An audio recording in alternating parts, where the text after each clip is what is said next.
आपको बता दें कि चुनाव आयोग की टीम पश्चिम बंगाल का दौरा करेगी। 17 दिसंबर को पश्चिम बंगाल जाएगी चुनाव आयोग की टीम। आज दरअसल में चुनाव आयोग से भारतीय जनता पार्टी का प्रतिनिधिमंडल मिला था, मुलाकात की थी। बंगाल में चुनावी हिंसा की भारतीय जनता पार्टी ने शिकायत की है। बंगाल में आचार संहिता जल्द से जल्द लागू हो, ये मांग की है भारतीय जनता पार्टी ने, ये कहते हुए कि पश्चिम बंगाल के हालात ठीक नहीं है। तो कुल मिलाकर मतलब साफ है कि बंगाल में घमासान अब और बढ़ने वाला है, क्योंकि पूरी लड़ाई चुनाव आयोग तक पहुंच चुकी है और अब 17 दिसंबर को चुनाव आयोग बंगाल जाने वाला है।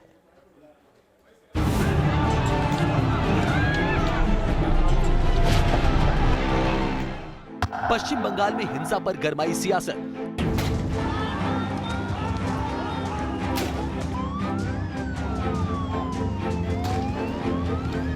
गद्दी की लड़ाई चुनाव आयोग तक आई। हिंसा और आरोप प्रत्यारोप के बाद अब पश्चिम बंगाल की सियासी लड़ाई चुनाव आयोग तक पहुंच गई है। अगले साल होने वाले विधानसभा चुनाव से पहले सूबे में राजनीतिक हिंसा का हवाला देते हुए बीजेपी नेताओं ने दिल्ली में चुनाव आयोग का दरवाजा खटखटाया।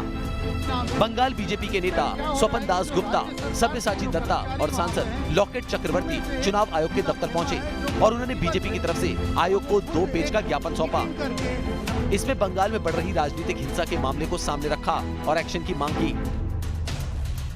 बीजेपी के प्रतिनिधिमंडल ने आरोप लगाए कि पुलिस के साथ साथ जो राज्य के कर्मचारी हैं वो भी निरपेक्ष होकर चुनाव के दरमियान काम नहीं कर सकते हैं, क्योंकि जब जेपी नड्डा के काफिले पर हमला हुआ, साथ ही कैलाश विजयवर्गीय और मुकुल राय के ऊपर हमला हुआ, तो वहां की पुलिस सिर्फ मूक दर्शक बनी रही और स्थानीय विधायक ने हमला करवाया। बीजेपी नेताओं ने आरोप लगाया कि पश्चिम बंगाल पुलिस टीएमसी कार्यकर्ताओं की तरह काम कर रही है। ऐसे में वहां निष्पक्ष चुनाव के लिए अर्धसैनिक बलों की तैनाती की जाए। स्वप्न दास गुप्ता के मुताबिक जल्द ही चुनाव आयोग की टीम पश्चिम बंगाल का दौरा करेगी। 17 तारीख को Sudeep Jain deputy election commissioner वो जाएंगे पश्चिम बंगाल में।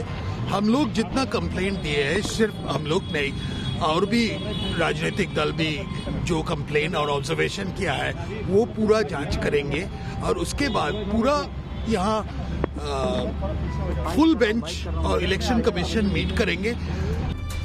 पश्चिम बंगाल में दिनों दिन बढ़ रही सियासी सरगर्मी के बीच टीएमसी पार्टी में उठ रही बगावत से बेदम है, तो वहीं बीजेपी टीएमसी के बागियों को साथ कर मिशन बंगाल को कामयाब बनाने में जुटी है। इस कड़ी में न सिर्फ टीएमसी नेताओं के लिए बीजेपी ने अपने दरवाजे खोल रखे हैं, बल्कि उन्हें हर मुमकिन मदद का भरोसा भी दिया जा रहा है। इस बीच बंगाल से एक बड़ी खबर ये भी आ रही है कि केंद्र ने ममता बनर्जी से नाराज चल रहे टीएमसी नेता और पूर्व मंत्री शुभेंदु अधिकारी की सुरक्षा अवैध करने का फैसला किया है।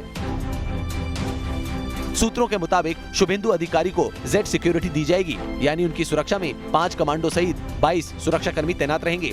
इतना ही नहीं, केंद्र ने शुभेंदु को बुलेट प्रूफ कार भी देने का फैसला किया है। अभी तक 130 कार्यकर्ता का मौत हो गया। 24 घंटा के अंदर 2 कार्यकर्ता का मौत हो गया। 2 दिन पहले का बात है। नड्डा जी का गाड़ी में, कैलाश जी का गाड़ी में जो पत्थरबाजी हुआ है, सबको मालूम हो गया है पश्चिम बंगाल में ऑर्डर नहीं है। हम लोग आए थे इधर, हम लोग सब कुछ बात किया उन्होंने उनके साथ। वो बहुत सीरियस है वेस्ट बंगाल के असेंबली इलेक्शन के बारे में। माना जा रहा है कि शुभेंदु पर हमले के खतरे को देखते हुए ये कदम उठाया गया है। वहीं बंगाल में हिंसा की वारदातों को देखते हुए केंद्रीय गृह मंत्रालय ने दूसरे राज्यों से आए नेताओं की सुरक्षा भी बढ़ाने का फैसला किया है। सूत्रों के मुताबिक केंद्रीय सुरक्षा एजेंसियों से इसके बारे में इनपुट मांगा गया है। बीजेपी अध्यक्ष जेपी नड्डा के काफिले पर हमले के बाद से सूबे की सियासत गरमाई हुई है। वहीं टीएमसी ने बीजेपी पर ममता बनर्जी की हत्या की साजिश का आरोप लगाकर खलबली मचा दी है।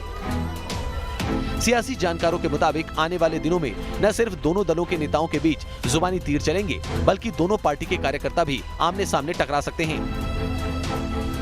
कोलकाता से विकास चंद्रा के साथ टीवी न्यूज़ नेशन।